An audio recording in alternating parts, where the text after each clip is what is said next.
各位粉絲、各位朋友，我哋係 YouTube 頻道啊，叫做鑽石租，身邊都係鑽石租。大家好啊！嗱，今次非常之好玩啊！點解咧？我就屈咗阿租咧，送出一粒係啦，一粒有 GIA 證書嘅一粒啊1卡嘅鑽石啊！咁呢個鑽石咧好高㗎，係 FSIE 3個 excellent 冇熒光反應嘅，係啦，價值4萬蚊㗎。嗱，點玩呢個遊戲咧？係送啊，記住係送嘅。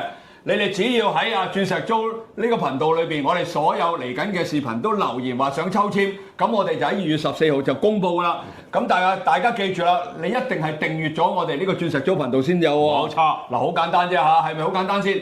講多次喺鑽石租呢個頻道裏邊留言話你想抽籤，咁我哋就喺2月14號咧就將得獎者咧公佈喺 YouTube 嗰度啦。係咪好簡單啊？同埋記得叫晒所有親戚朋友去留言咧，冇錯大包圍攞呢個禮品啦！嗱，真係㗎，係4萬蚊㗎價值啊！好啦，咁希望咧邊一位幸運兒咧2月14號見啦！好，各位粉絲各位朋友，歡迎嚟到呢個 YouTube 嘅鑽石租頻道，身邊呢位亦都叫做鑽石租。 Hello，大家好，又係我鑽石租啊，祖哥你好。啊，次次你都咁開心嘅，佢次次都高能量，學足你，多謝犀利啊！跟住你我好開心。係，多謝啊！咁好啦，嗱，今次咧講一啲比較特別啲嘅你想嘢，知咩先？唔係好特別嗱，我攞開呢嚿嘢先，唔知咪頂住我哋即係啲風水冇哦。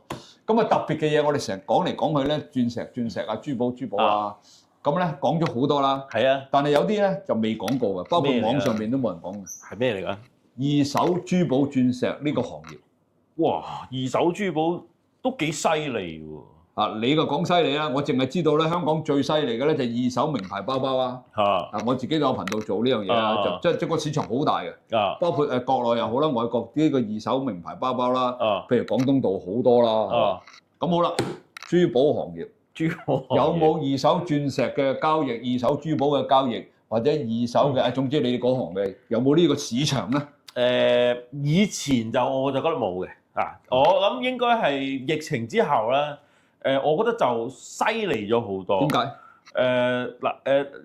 有幾個地方可以分享下嘅。一啦，二手多數都係一啲譬如可能黃金變賣嘅做買賣啦，大家可能會見到我哋譬如可能中環菲律賓市場。佢哋會有好多一啲，譬如可能啲回流嘅金鏈啊，攞去啲金鋪用咗佢。嗰啲首飾啊，佢唔係用㗎，佢攞翻嚟，譬如當我賣俾你1000蚊，咁佢可能1200蚊買，或者1300蚊再賣翻。將我成條放翻個飾櫃，放翻飾櫃，就話俾人聽呢啲係二手嘅。係啦，你啱買就買。係啦。哦，因為其實我見到譬如可能好多我哋嗰啲姐姐佢哋咧，都會有好多時成日都需求去買呢一樣嘢。係，呢個係我第一會留意嘅。係，因為同埋都有幾間大集團、大公司咧，專門去收取黃金或者一啲寶石嘅珠寶，跟住再去做變賣，就照擺喺度做 display 㗎。哦，佢唔係用咗，佢唔係成。唔係㗎，呢個第一啦。第二樣嘢就係我有留意到咧，而家多咗好多成日都講嗰啲中古店啊。係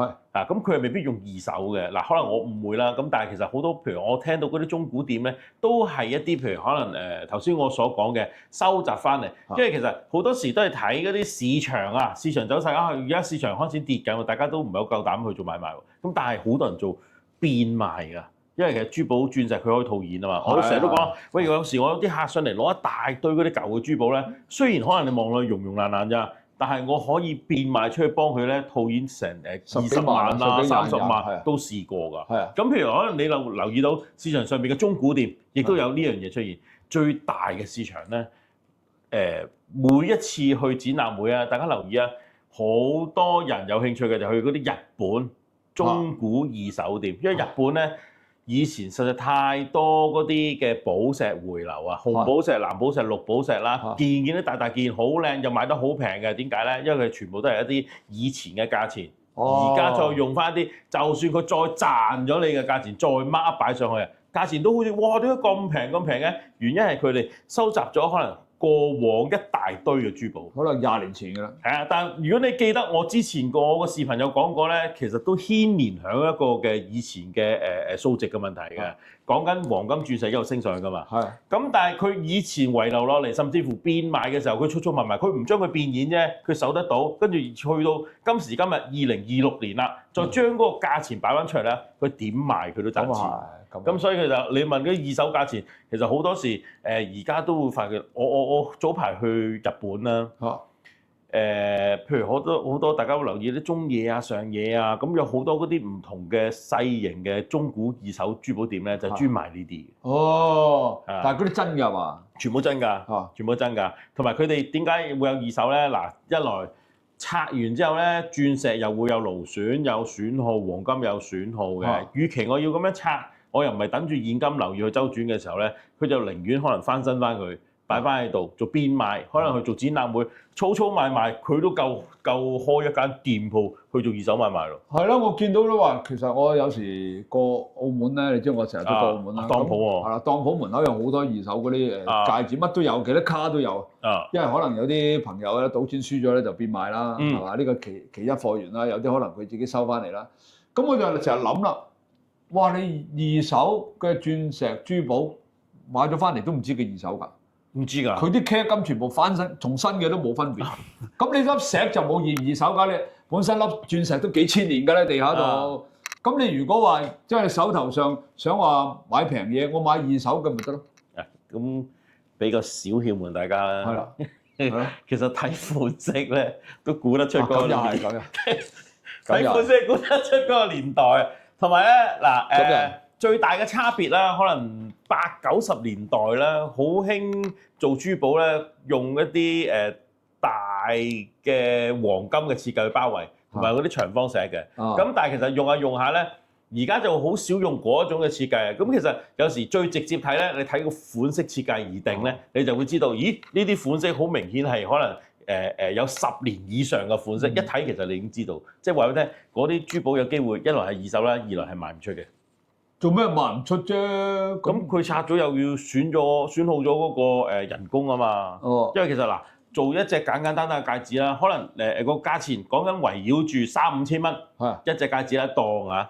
咁但係其實佢個人工成本啊，所有嘢倒模啊或者設計啊，其實佢嘅分鐘已經用咗1000蚊喺度。即係5千蚊嘅戒指，佢心諗用1000蚊喺度咯。咁佢咪唔想拆咯？我咪先嗱，我又有個問題啦，好簡單啫嗱，譬如咁啊。如果我貪性價比，我貪性價比咩？佢即係俾少啲錢買靚啲嘅嘢啊！咁我去到呢啲二手首飾鋪嗰度，咁因為其實旺角都仲有啊，旺角有賣二手撈嗰啲地方，佢一邊賣二手鑽石，一邊賣剩嘅。咁其實嗰個等同於，譬如大家同樣係 SV1咁啦，我當你，咁佢個折扣率大約係同買新嘅爭幾多錢到？佢即係同等成個流程啊！佢回收翻嚟用個好平嘅價錢，脫離咗個市值價嘅，應該再平多一半啦。市值價嘅一半，佢收咗你翻嚟啦。收完翻嚟之後咧，佢會用翻市值嘅價錢買翻俾你。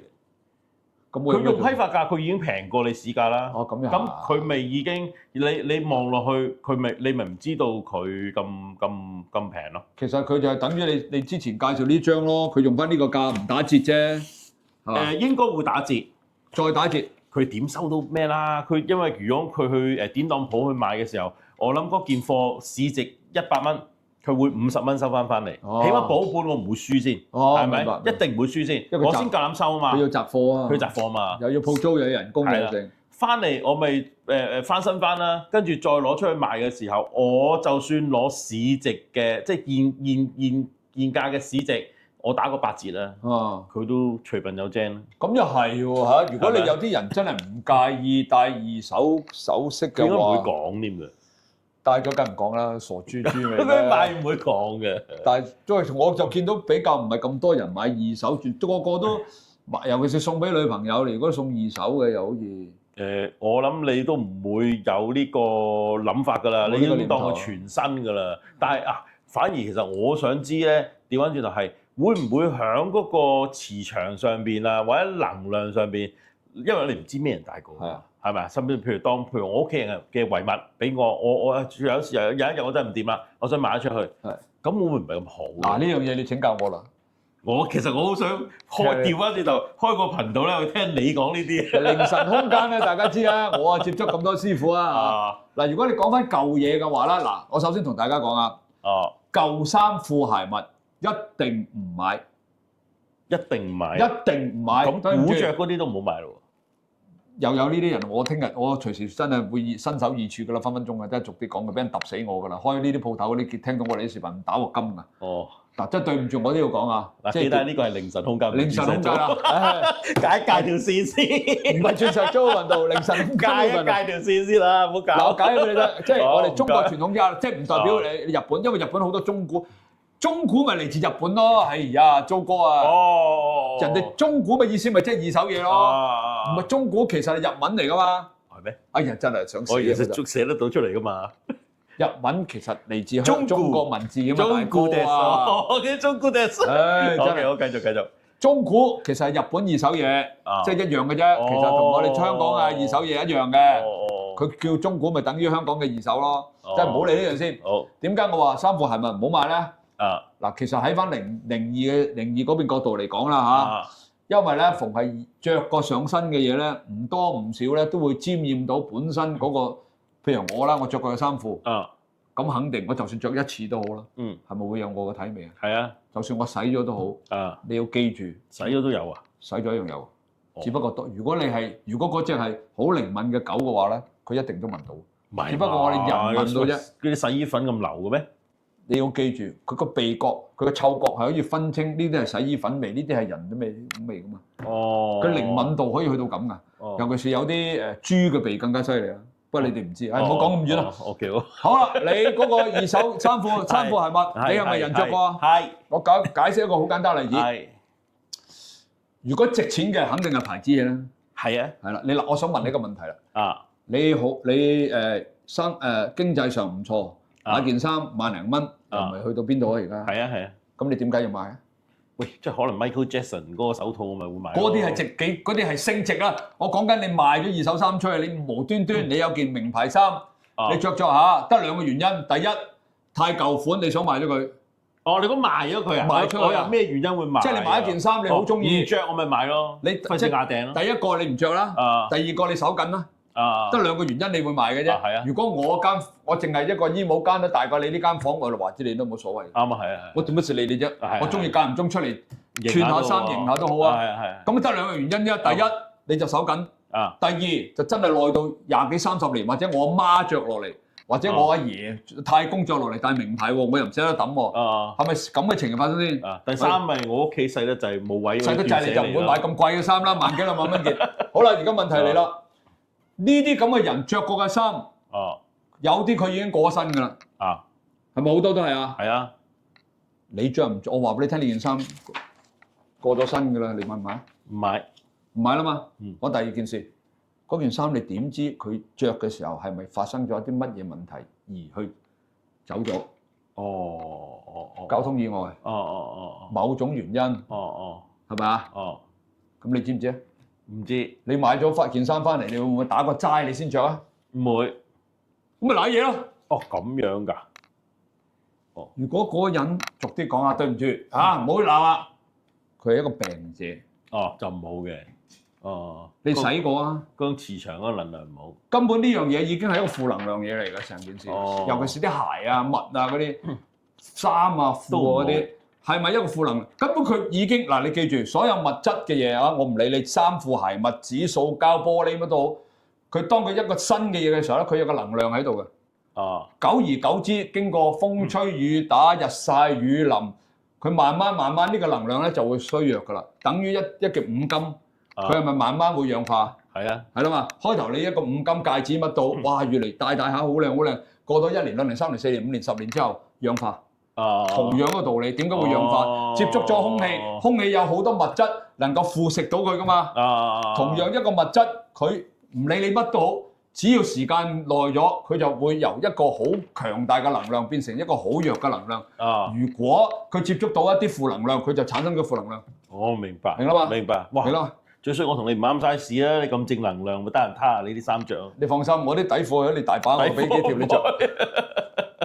嗱，呢個就解釋咗點解二手呢樣嘢嘅時候咧，有人戴過、用過、着過，喺我哋中國人嘅角度啊，就唔好啦，就唔好啦。嗱，有一啲可以嘅就話嗱，譬如二手名牌包包，即係我建議咁可以用啦。因為佢唔會着上個身度㗎，係嘛？你就笠個袋喺個頭度啊。佢最係咪身外物啊？係啊係啊，最多佢伸隻手咁就 OK 啦落個袋度攞出嚟，放翻落去啫。你唔會懟兩隻手落去咁樣行噶嘛？哦，係咪身外物啊嗰啲？明白明白。衫你係咪着上去啊？明白係咪吸晒你啲味啊？明白。你明唔明白嗰個分別啊？咁你換句話講，二手錶大班唔買啊？啊，呢個嗰啲名貴嘅所有嘅二手首飾可能都多啦。係啊。咁佢冇辦法，因為想性價比高啊嘛。啊，所以有錢人99.9%佢都唔會買二手嘢。哦，聽得明啊？理解啦。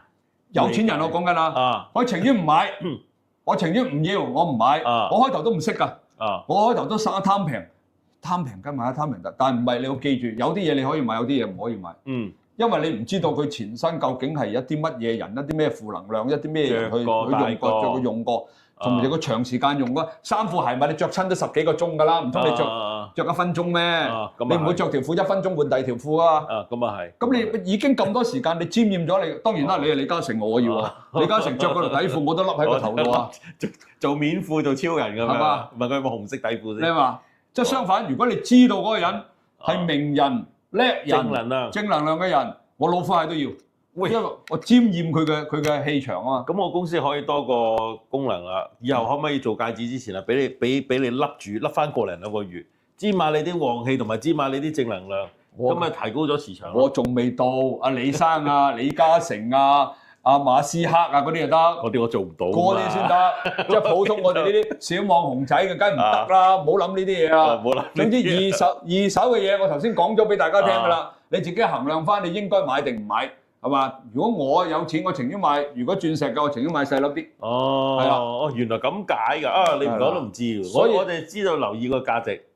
二手唔係唔買，你要睇嗰樣嘢究竟乜嘢，係嘛？都買，點會唔買啫？二手我都買，成日買二手嘢。但係譬如我買啲嘢，有時我買啲譬如我買啲古董啦，即係嗰啲唔屬於古董嘅清朝嗰啲都唔係點樣古董啦，而家都好平嘅啫。清朝都百幾年㗎喎，百幾200年都有啦，好耐㗎啦。咁佢有平嘅，咁我都會買嘅。但係買翻嚟咧，我會將佢先抹乾淨、洗乾淨，開咗光，開完之後，咁啊開光就唔使嘅，因為揾我啲師傅開光好貴嘅。咁我哋係咁意咧，我都會洗翻乾淨佢啊，甚至乎咧，我會揾啲碌柚葉水啊，拖佢啊咁樣。有用㗎，即係洗翻乾淨，拖水。好緊要㗎。咁啊，下次即係二手珠寶都試下拖水。因為你將佢嗰啲所有嘅嘢，佢負能量你清走咗啊！你講緊我哋人係有磁場有能量㗎嘛？呢個肯定㗎啦。有啲人你一行埋去見到佢，哇！我都想親近多啲喎，我都想聽佢講嘢喎。呢啲因為佢自帶啦氣場啊嘛。有啲人你睇佢貓樣，你都唔想行埋去㗎啦，成嚿屎咁樣，因為佢個負能量太重啊嘛。呢個就係冇得傾㗎。我知道。所以二手嘢咧，我哋都奉勸大家要考慮清楚，即係買定唔買，唔係唔買。咁你要睇翻嗰樣嘢，佢本身嗰樣嘢，哇新速度咁緊要㗎，都好似都冇用過咁，咁你咪考慮下咯。都唔係嘅，如果佢真係二手買翻嚟嘅，咁佢咪拆咗佢，我幫佢重新去包裝。咁又唔同啦，佢淨係買中間個主體啫嘛。咁啊唔同啦，成件事翻新過晒唔同啦。咁啊唔同啦。即係你本身將佢所有嘢清走晒啦嘛。翻新咪即係清走咯。係啊。將舊嘅嘢唔要，要翻個新嘅嘢，咁你咪即係等於將佢個負能量清走咗，再重新嚟過咯。咁啊唔同㗎。譬如有啲屋企有啲珠寶首飾好舊款嘅，咁佢話我想翻新啊，咁你將個托掹走佢，重新幫佢整個新嘅托，咁咪變成個新嘅。有啊，好多客人咧就係話，佢唔知要定唔要好。我話咁你係呢啲嘢邊度嚟㗎？佢可能係屋企爸爸媽媽，咁但係可能有時先人都過咗身啦，咁我都唔知留嚟做乜。我話都唔好啦，你當留一個紀念品，我幫你揾方法點樣去變咗做一種珠寶可以戴喺你身上。啱，呢個係絕對正確嘅，係咪？但係有一樣嘢咧，我就唔明啦，即係二手講開二手嘢啦。咁有啲人咧將啲先人啊嗰啲骨咧，我唔知你有冇聽過？有啊，燒咗之後變成一粒晶石。就放一個玻璃樽類似首飾咁，就戴喺個身度。你覺得咁 O 唔 OK？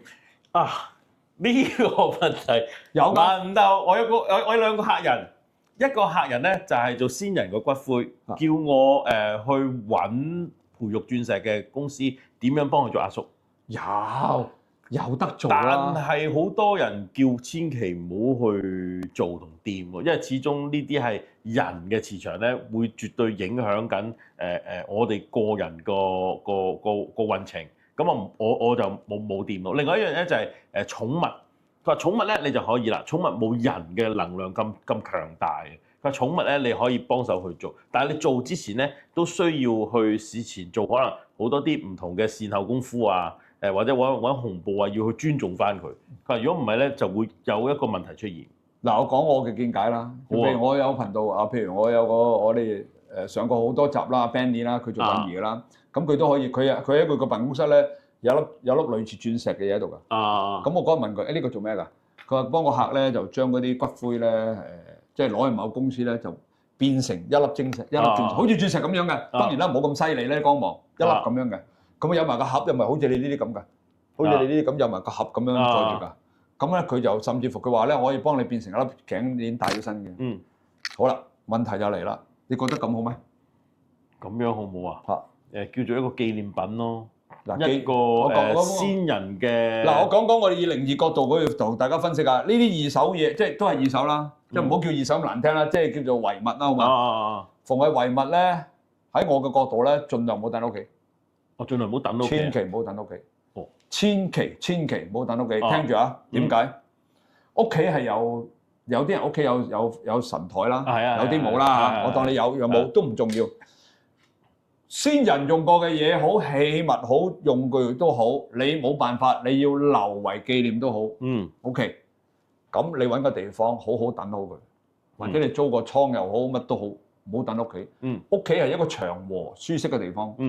一個洋人，我哋叫洋人，即係未死就叫洋人啦，死咗叫陰人啦，唔係講英文嘅洋人。根本係我哋係陽，陽光嘅陽。陽光嘅陽。我哋生活喺呢個氣場裏邊，我哋有我哋洋人嘅氣場。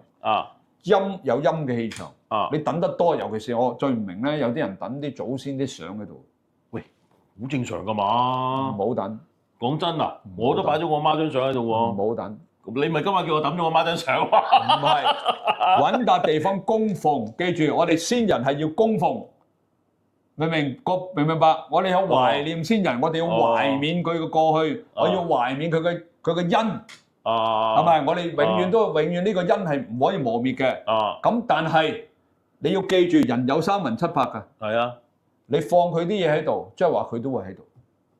係㗎，唔怪之我成日喺我媽張相隔離眼眉條啦。嗱，我唔係詆毀任何人啦，你記住，我只不過以凌晨空間嗰個頻道嘅主持同大家講，你留佢任何嘢都，我好認真嘅，你唔好笑啊！即係嗱，我解咩？佢專做翻個頻道先啊！係啦，你繼續講，嗱，我解釋俾你聽，我解釋俾你聽，因為我哋講開呢樣嘢咧，其實你都要俾大家知嘅，因為點解咧？你留佢啲嘢喺度咧，唔理佢首飾啦，我唔理佢，總之佢平時佢用開嘅嘢都好啦嚇，你留好多嘅喺度，你就會將佢所有嘅嘢，即係佢本身，你當佢個人又好，佢已經走咗嘅嘢，佢都會喺度。就算佢唔喺度咯，佢都係呢個7月14啊嗰啲時候都會飄過嘅，佢都喺度。哦，咁樣㗎。係啦，咁就你屋企嘅磁場就唔會咁好啦。咁你磁場唔好冇嘢嘅，個人容易病咯，冇嚟精神咯。明明瞓到覺啦，好啦，瞓醒覺都啱啱烏眉瞌睡啦。因為佢大家互相影響㗎，佢又唔好，你又唔好㗎。咁你唔好留佢嘢喺度，你情願將佢放晒喺一啲地方，或者整個盒載到晒啦，將佢攞走，將佢放喺一啲庵堂又好，將佢放喺一啲地方度，你供奉佢乜都好。係啦，咁你有時間你攞翻出嚟睇翻又好，乜都好，等於好似你集郵咁。你等喺屋企咧，喺屋企咧，其實屋企咧係絕對咧係唔適宜等一啲過咗身嘅人嘅物品喺度㗎，你冇聽過人哋過咗身嗰啲老人家啲衫褲鞋襪全部抌晒嘅咩？係成日就話咩留低條褲，唔知咩子孫定係唔知咩富貴有乜？唔關事，絕對唔關事。你諗都諗到啦，你諗都諗到啊！過咗身嘅嘢已經過咗去㗎啦。展望將來。我咪同你講過啲物質嘅嘢，你到咗一段時間，佢個負能量啊、磁場全部走出嚟㗎嘛。係嘛？咁你好簡單啫嘛，你留意下啦，我解釋俾你聽，你留意下。嗰啲賣古董鋪咧，永遠都陰陰沉沉嘅。係咯，係嘛？係啊，你留意下。我唔使留意，我知啊。永遠都陰陰沉沉㗎。點解會咁嘅咧？點解唔係打晒啲燈好似鑽石咁樣光光芒？佢唔係㗎，呢度有燈，呢度冇燈咁㗎。唔係，因為古董係幾千年㗎啦。有啲幾百，有啲幾千年。佢本身咧，以前可能喺地下度，有啲係陪葬品，有啲係一啲本身喺個地下度同啲屍體各樣嘢掘翻出嚟嘅嘢。大部分都係㗎啦。有啲係流傳㗎啦。咁流傳嗰個人已經死咗好多年㗎啦。即係佢嗰個人擁有嗰個人。咁佢所有你留意下啲古董鋪咧，永遠你尤其是你去摩洛街睇下啲好多㗎，全部黑永遠都黑掹掹㗎，係啊，永遠都黑掹掹㗎。因為佢個能量啊係咁樣啊嘛，就係咁樣，即係唔係話你玩當然啦，有啲幾千萬，有啲過億都有係咪？係啊，但係我而家講緊嗰個能量同埋個磁場嘅問題啊，係嘛？明白。你要明白，所以人哋啲有錢佬咧，佢永遠有一間房等嘅啫，佢唔會喺佢自己住嘅地方嗰度，即係佢個起居生活。佢起居生活，譬如我有8間房，我間屋都要過萬尺啦，我會揾一間房，淨係等佢到啲嘅啫，就唔會喺我嘅平時嘅起居生活嗰度放喺度，放曬喺度咁樣㗎。當然啦，有個別例子啦，咁啊，基本上識得玩古董嘅人咧，都會係咁樣嘅。明白。入去嗰間房裏邊，成間房都係，咁佢出翻去嗰度咧，佢喺度起居生活嗰度屋企啦，係啦，就係咁解。哦，哇，正喎！有冇辦法可以安排下鑽石租呢個頻道？同下其他呢個靈異去學下嘢咧，咁梗係得啦！我咁多個頻道，你中意上邊個得咯？每個收翻你3000。我都好中意聽呢啲。每個頻道收你3000，做嘉賓費。請佢食大樓得唔得啊？喂，你繼續講翻先，喂。好啦，咁啊二手啦，嗱二手首飾啦，咁啊其實個市場係大定細咧？大，好大㗎，都真係大㗎。嗱，原因點解咧？你要知道所有嘅鑽石同寶石啦，講寶石啦，因為多中古店係做寶石嘅。咁其實有嗱，所有嘅地質資源咧，都會開採完畢㗎嘛。係。你真係譬如可能講玉又好，講寶石又好，都係一啲以前嘅物品咧，會係靚過而家嘅。咁又係。而家全部都係新礦又未必揾到啲啱嘅石頭，已經過往最靚嗰啲咧已經出晒嚟啦。咁變咗，譬如可能你做二手店嘅時候咧，佢哋啲精準配對咧就揾翻嗰一類型嘅珠寶，嗰種寶石啊，或者嗰啲玉器啊，變做一種二手做買賣。但係咁樣喎，我硬係咧，譬如我去過旺角好多魚街嗰度後邊咧有幾間嘅二手勞力士同埋二手鑽石㗎，玉都有㗎。我硬係咧覺得差咗少少嘢咁，唔知點解。爭緊，因為其實咧佢哋冇集中去將嗰樣嘢個擺設啫。嗱，譬如頭先我理解你想講乜，可能譬如有人就標咗一忽啦，二手珠寶一忽啦，鏈有一忽啦，佢哋冇去集中將嗰個賣點標榜出嚟，佢就好似你入到去咧就話俾人聽，我呢度就係全部賣二手嘅。咁你冇將一個標題性去將佢組織整得好嘅時候，咁你入到去咪覺得好似全部都二手味咁樣咯。但係其實點樣啊？係唔知點樣殘殘舊舊咁。但係如果你去展覽會睇啦，因為佢哋陳列淨係綠寶石又好、紅寶石又好、藍寶石又好啦，一個專櫃去整得靚靚仔仔。即係佢都會話俾你聽，呢啲係二手嘅。係啊，高低層次擠晒喺度啦。咁你望落，哇！喂，點解呢啲好似價錢咁靚啊？絕版嘅紅寶、絕版嘅藍寶、絕版嘅綠寶石，全部擠晒喺度嘅。有時你去新嘅地方咧，你係揾唔到同埋睇唔到嘅，所以話點解會仲有二手市場咧？就有呢啲存在。唔怪得知我真係拗晒頭。其實即係我見就見得多，我唔敢入去買。我硬係覺得，唔係我覺得佢嗰個即係我唔知點講啦，即係硬係覺得佢嗰啲係二手店同你一啲正式嘅珠寶店咧，可能個專業度係差啲。我覺得啫，我唔知係咪。有某類型嘅寶石啦，原因個礦場已經係閂咗門㗎啦。你想再揾嘅礦物已經冇，但係如果你知道寶石嘅升值潛能係同鑽石有機會係接近㗎，咁變相你想揾嗰個礦場根本就已經係冇可能喺而家呢個時代再揾得到出現嘅寶石嚟嘅。咁變相嗰啲寶石咧，你想揾都難啊！咁就要揾二手啦。係啊，咁你一定要揾二手啦。唔係話你咩一手就揾得到，甚至乎而家嘅設計咧已經唔再係好似以前嗰種設計嘅風格嚟㗎。咁所以如果有一啲客戶群特別想揾嗰個當代年代嘅設計、當代年代嘅工位、當代年代嘅寶石咧，咁其實你一定要揾二手。就唔介意，但係有啲人好有型㗎，佢着出嚟咧就有一種復古味、懷舊味，係要嗰種人先 carry 到嘅。係嘛？你叫我去帶隻二手嘢咧，帶到不倫不類嘅。我都係覺得係咁，即係你要首飾呢樣嘢，尤其是啲女人咧，有啲要有好有女人味啊。佢反而帶啲舊少少啊，或者碎鑽嘅掉落嚟嗰啲。但係你唔係咁多人咧，咁多個張曼玉咩？咁多個梅艷芳咩？佢哋可以成身襯晒，咪有型咯。你張曼玉着件旗袍型到震，係咯。你叫我同你着啊？唔係我哋點着啊？你着唔係咁容易得噶嘛？係啊。咁所以其實係一個整體配搭嚟嘅。啱。所以呢種味道都要咁樣。即係所以二手有二手市場，新嘅珠寶首飾有新嘅珠寶首飾市場。係啦，係嘛？係啦。咁啊，所以永遠都代替唔到嘅。你有你嘅，我有我嘅。你會知道每一個年代都有佢哋嘅設計款式。咁所以譬如可能我嚟自譬如可能80後咁樣出現啦。咁80後嗰啲珠寶咧，譬如可能你睇到以前係梅艷芳戴得最多，大件黃金嘅。咁其實近呢幾年咧都興翻80年代風㗎。你有留意其實就算新派嘅80年代嘅珠寶咧，同以前80年代嘅珠寶咧係 update 咗，但係咧嗰個味道都係爭啲唔同。我覺得咁樣啦，係太複雜啦啲，我覺得簡單啲。啊，如果啲粉絲第一有啲舊嘅珠寶首飾，佢想變賣又好，或者佢想改款都好，就攞上嚟傾傾。簡單啲啦，唔好咁複雜啦。係。第二就係話，如果啲粉絲們想揾啲30份、40份、50份、1卡2卡嗰啲，就上嚟慢慢揀、慢慢傾。係啦，係嘛？我就覺得簡單啲，咁你仲可以 show 埋個價錢表俾佢睇，咁就穩陣啦。一定嚇，不過通常而家客戶上嚟都唔會問我有冇二手珠寶賣。唔好買二手珠寶啦，買乜鬼二手珠寶？冇，佢哋唔會後生嘅唔會同你諗呢啲，唔會講呢啲嘅。我哋呢個年紀都唔會啊，即係絕少。除非即係咁啱識得嗰個朋友，佢喺嗰間鋪頭做，而佢又話介紹啲乜嘢啫。如果唔會去揾二手珠寶首飾㗎，硬係覺得差啲嘢㗎，唔知點解。我覺得即係可能潮流最多嘅咪見到阿木村着過嗰啲懷舊味，好有型，跟住咪大家去諗去揾咯。大佬，人哋明星，人哋國際巨星，你講呢啲喎？劉德華戴乜嘢？佢戴隻膠戒指，梗係戴你都話好㗎啦。誒，呢啲另類咧，另類講嘢嚟㗎，唔同嘅呢啲。我哋一般普羅大眾，我哋啲粉絲都係同我都係一樣嘅啫，即係都係一個小市民嚟嘅啫。冇錯。咁有需要嘅唔緊要，隨時聯絡小助手。咁阿 Jo 咧係幫到你嘅。係啦，咁呢度差唔多啦。哇，佢又講20幾30分鐘。講咁耐係啦，我哋冇嘢多，口水多。你係鑽石多，我係口水多。呢集變咗，我哋 Call Sofa 呢集係鑽石租 Call Sofa 靈異空間，凌晨空間，凌晨空間，證明佢少睇啦。好，呢集到呢度啦。記住我哋呢個頻道係 YouTube 嘅鑽石，你笑完未啊，大佬？笑完啦。鑽石租同粉絲講拜拜啦。好多謝晒祖哥，多謝粉絲，多謝，拜拜。